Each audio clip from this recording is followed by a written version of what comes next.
to the September edition of the Library Roadshow, brought to you by your East Baton Rouge Parish Library and our good friends here at the Around Town Show.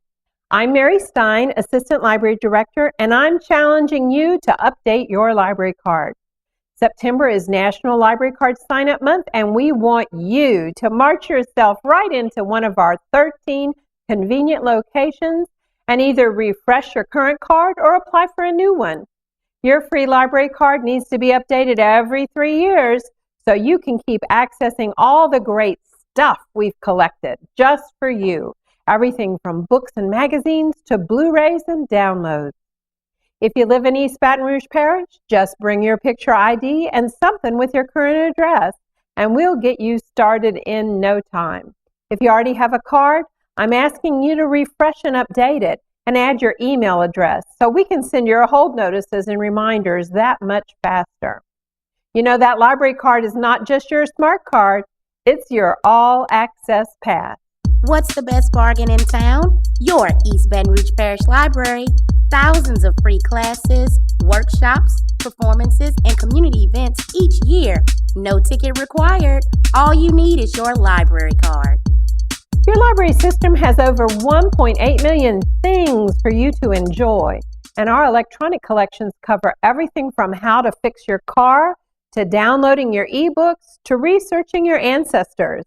But it's not all work and leisure online.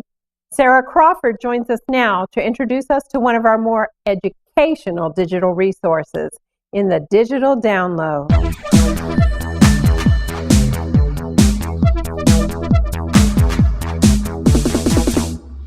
As you prepare to go back to school this fall, you might want to look to the East Baton Rouge Parish Library services, such as our online databases and reference desk, for assistance with homework, research, test preparation, and more.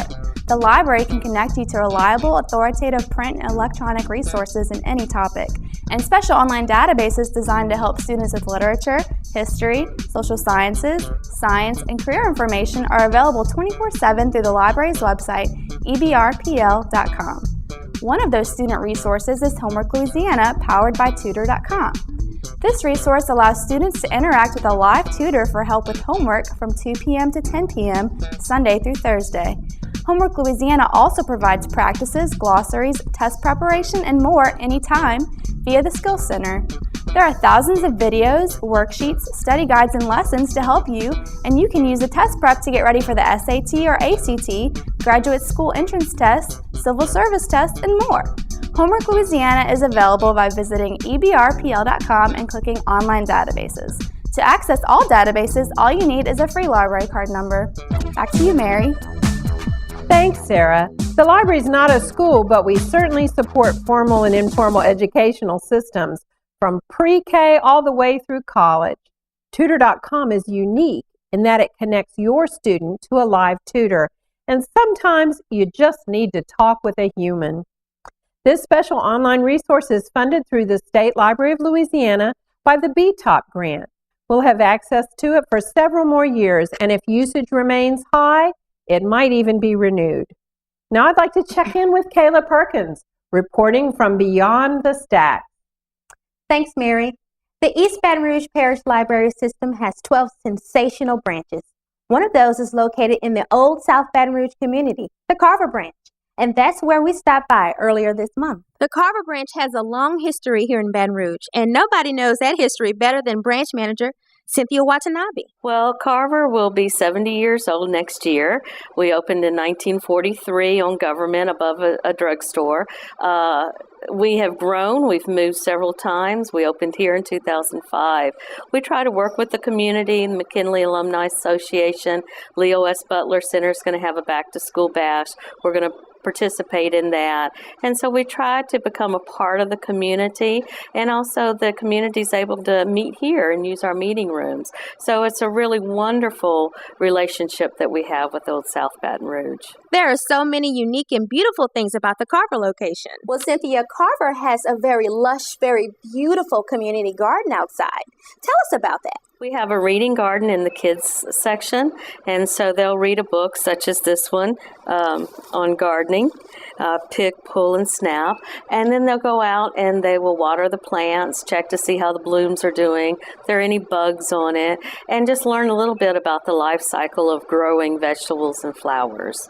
In the teens section, the programming can be like a digital media lab, or it can be something fun, such as crocheting. We just got finished crocheting yarn, and then we're going to go into back to school where they will have what's called a sleep under. And so they'll do facial scrubs, and they'll paint their nails, and then they'll also play some games as well. Carver is a fairly new branch with all the amenities of a modern library. It's a good example of how the way a community uses its library has evolved. Well, Cynthia, we know that libraries have changed quite a bit over the years.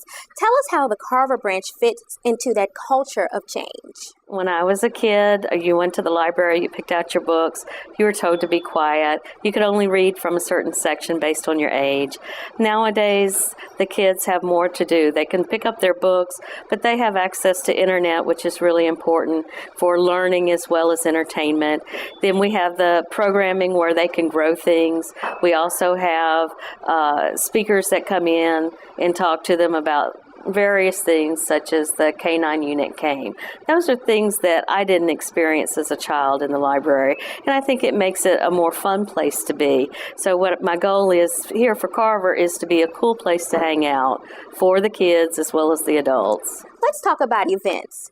Give us some examples of some programs you offer to the kids over the summer, and then what about some back-to-school programs? One of the things that's coming up is that we've received a grant from the Louisiana Endowment for the Humanities for the Primetime Family Time Reading Program. So we're gearing up for that in the fall. It'll start in October, run for 6 weeks. It's geared for families ages 6 to 10.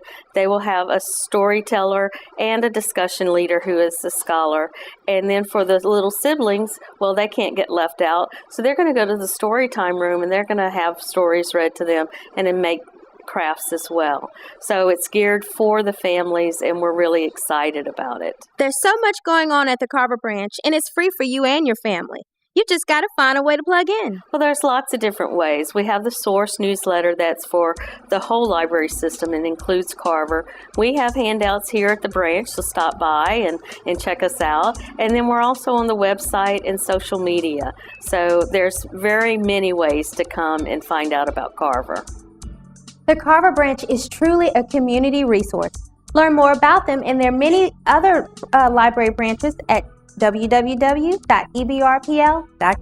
Mary? Thanks, Kayla. You know, the joint's always jumping at the Carver Branch. It's a true neighborhood library. Children and adults walk on over at any time of the day or evening. And I'm a big fan of that spectacular view to the Mississippi River Bridge, too. Coming up after the break, I'll be chatting with Latricia Blunt and Attic Treasures.